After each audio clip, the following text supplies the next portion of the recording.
কুমোরটুলি। লিখেছেন ত্রিদীপ ভট্টাচার্য। কুমোরটুলি। আমি সেই পটো। না না, শিল্পী টিল্পী বলে নাইবা সম্মান দিলেন, যাকে আপনি প্রতি বছর দুবার দেখেন কিন্তু নজর করেন না। আমি সেই পটো, কুমোরটুলির, আপনার পটো পাড়ার এক প্রতিমা বানিয়ে মাত্র, যে পড়ে থাকে কাদা, মাটি, পাট, তুষ আর বাঁশ চটার কাঠামোর মতোই নিতান্ত অবহেলায় সম্বৎসর। তাই উপেক্ষাই জোটে। আপনারা আসেন দুবার আমাদের কাদা মাটির দুনিয়ায়। প্রথমবার বায়না করতে, রংচঙে পোশাকে, পিকনিকের মেজাজে। কাঠামো পছন্দ করে জানিয়ে দিয়ে যান ফরমায়েশ, যেমন তেমন চলবে না হে।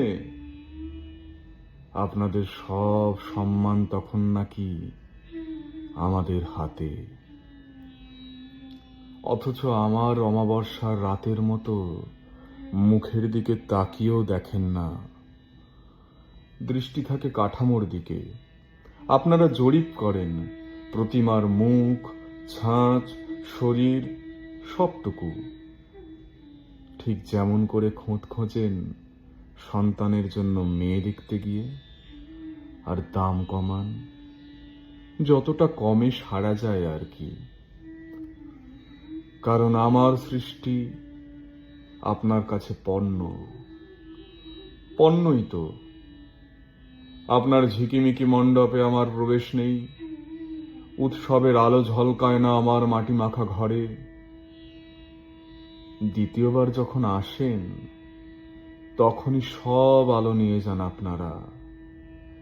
অন্ধকার শূন্য কাঠামো ছায়ায় ঘুমোয় আমার উত্তরসূরি, কুমোরটুলির আগামী পটু, আমার সন্তান। হ্যাঁ, আমি সেই পটো, যাকে শিল্পী বলতে লজ্জা পান আপনারা। আমি সেই পটো, ঢাকা বিক্রমপুরের প্রত্যন্ত গ্রাম থেকে উঠে এসেছিল যারা আপনার উঠোনে এক টুকরো পূব বাংলা এনে দিতে। আপনার পিঠে কি কাঁটা তারের দাগ? কাঁটা তার আমার সারা শরীরে। আপনিও তারা খাওয়া উদ্বাস্তু ছিলেন নাকি একদিন? অথবা আগেই এই পারে বসতি? অথচ দেশ ভাগ, আমার ইতিহাস ভূগোল। স্বাধীনতার উৎসবে এক লহমায় পরবাসী হয়ে যাওয়া, ভিটে মাটি হারিয়ে হাঘর। আপনিও সেই ট্রেনে নৌ গাছের আড়ালে ছিলেন বুঝি? আমি ছিলাম সবটুকু কালো গায়ে মেখে। আর প্রতিমার সামনে দাঁড়িয়ে আপনার চোখের জলছবি আমি এনে দিয়েছিলাম বিক্রমপুর, কুমিল্লা, ফরিদপুর, রাজশাহী, ময়মনসিংহের স্মৃতি। আমি সেই পাল, আমি সেই পটো, আমি সেই পালবাড়ির ছেলে। দেশভাগের আগে রাজার ফরমানে ঠাঁই নাড়া, কৃষ্ণনগরের ঘূর্ণি থেকে যাকে তুলে এনেছিল রাজারা তাদের মৎসবে রং জমাতে, তখন আপনার কলকাতা কোথায়? 3 গ্রামের মাঝে এক টুকরো জমি, জলা জঙ্গলে ঘেরা গোবিন্দপুর, গঙ্গার পাড়ে বনবাদার কেটে এতটুকু মাথা গোজার আস্তানা। হোগলা সর্বনের গা ঘেঁষে ঘরে ঘরে চাক ঘুরত, তৈরি হতো নিত্য তৈজস। ওই চাকের পাকে হাঁড়ি, কলসি, পাতিল, ঘর ঘর শব্দে ভোর আসত পালবাড়িতে। জ্বলন্ত চুলায় নামতো রাত, অনেকটা আমাদের ভাগ্যের মতো। পাশে বটতলায় বসতো হাট, বিকিকিনির পর থেকে পাতিল, সবজি থেকে সুগন্ধি, বিক্রি হতো সব কিছু। সুতার নুটির মতো দলা পাকানো জীবনে ফের উৎখাত। এক কলমের দাগা এবার গোবিন্দপুর থেকে ঠাঁই নাড়া হয়ে সুতানুটি। এইখানেই শর হোগলার বন জঙ্গল কেটে নতুন বসতি। তখন কে কৃষ্ণনগর, কে সপ্তগ্রাম, আর কেই বা বিক্রমপুরের। দেশভাগের পর প্রকট হয়েছিল বৈরিতা পোটো ঘরানার। সমাজপতিদের মতো ভাগ বাটোয়ারা ঘরে দুয়ারে। কাঁসা, কাপাস, তুলা, তৈজসের রাজাদের ঘরে তখন উপচে পড়ছে সম্পদ, চলছে সাফল্য আরাধনা। কেউ জয়ের দুর্গা, কেউ বা সম্পদের দুর্গা আরাধনায়। কংসনারায়ণ থেকে কৃষ্ণচন্দ্র, নবকৃষ্ণ থেকে সাবর্ণ রাজের বাড়িতে তখন ডাক পড়ত পোটো পাড়ার। মধুপালের হাত ধরে এলো দুর্গা, আপনাদের দুর্গা প্রতিমা। রাজরাজরাদের বাবুয়ানির কথা আপনারা জানেন, আর পোটোর সন্তান জানে মাটির কথা।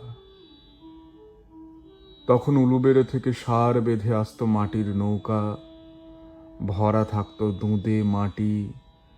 শালকিয়া থেকে নৌকা বোঝাই বাঁশ, বাগবাজার ঘাটে থামতো খড়ের ফেরি। গরানহাটা থেকে মানিক পীরের থান পেরিয়ে গরান সুন্দরী কাঠ। এইটুকুই তো উপকরণ শুধু। সঙ্গী ছিল বাপ পিতামোর ঐতিহ্য আর গুরুবাণী। আর ছিলাম আমি, সেই পোটো পাড়ার পটুয়া। আজকের এই সাজ তখন কোথায়? দুর্গা তখন এক চালায় একান্নবর্তী বাঙালি পরিবার যেন। ঠেসা ঠেসি, ঘেঁষা ঘেঁষি বাস। ঢাকা কলকাতার রেলের গাড়ি এলো, কলের ধোঁয়ায় ভেঙে গেল সব কিছু। আমাদের পরিবারের মতো ভিন্ন হয়ে গেল সবটা প্রতিমারও। এক চালা ছেড়ে তিন চালা, পাঁচ চালা। ভাঙন এলো, চাল চুলোবিহীন দুর্গা এলেন ঘরে। অনেকটা আমাদের মতো, আপনাদের মতো নিউক্লিয়ার হয়ে একলা হয়ে গেল দুর্গা। দূরে দূরে সরে গেলেন সন্তানেরা। পায়ের কাছে পড়ে রইল জীবনের সমস্ত আসরিক শত্রুতা আর প্রতিরোধ। আর আমরা মাটির সন্তানেরা মিলে গেলাম এক লহমায়। আপনার হৃদয়ের পার ভাঙল, সেই ঢেউ ঝাপটা মারল আমার বুকে। চোরা স্রোতে মিলে গেল আমাদের কষ্টগুলো। আমরাও মিশে গেলাম হেরে যাওয়ায়। আমিও সেই নাগরিক পোটো। স্বাধীনতা লড়াইয়ে আমাদের হাতেই দেশমাতা হন দুর্গা। আমি সেই পোটো যে দুর্গাকে নাগরিক করি। ঘরের মেয়ের ছাঁদ আনি মুখে শরীরে, তার বিভঙ্গ কটাক্ষে আনি এথেনার স্পর্ধা, ভিনাসের লাস্য।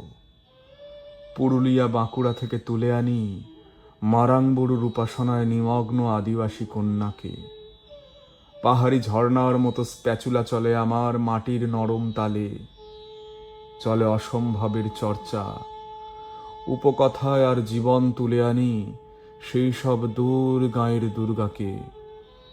হিমালয় কন্যা ওমা থেকে তপতপ্ত অপর্ণা, মদালসা রাধিকা থেকে বিজয়িনী কন্যা, দেবী থেকে মেয়ে, সখী থেকে সন্তান, যার উষ্ণতা জীবন দেয়নি, সম্ভাবনাময়। যে মেয়েটা প্রতিদিন লড়ে নিত্যদিনের যুদ্ধে আর সংসারে, আমাদের প্রতিদিনের হেরে যাওয়াকে এক লহমায় বিদ্ধ করে ত্রিশূলে। সেই মেয়ে, তার ত্রিনয়নী, শান্তি, শান্তি আর মঙ্গল। আপনি জিতে যান, আমিও জিতি। আপনি মুগ্ধ হন, আমি তৃপ্ত। এই প্রথমবার কেউ চোখ তুলে তাকায় পরস্পরের দিকে, খুঁজে দেখে চিনে নেয় একে অন্যকে, শুধু একজন পটো বলে নয়, মাটি মিস্ত্রি বলে নয়, মানুষ বলে, শিল্পী বলে জড়িয়ে ধরে আমাকে, কাদা মাটি হাতে রাখে হাত। হ্যাঁ, আমি সেই যুগান্তর পেরিয়ে আসা পটো পাড়ার পটোদের সন্তান। আমি সেই পাল, আমি সেই পটো। নমস্কার।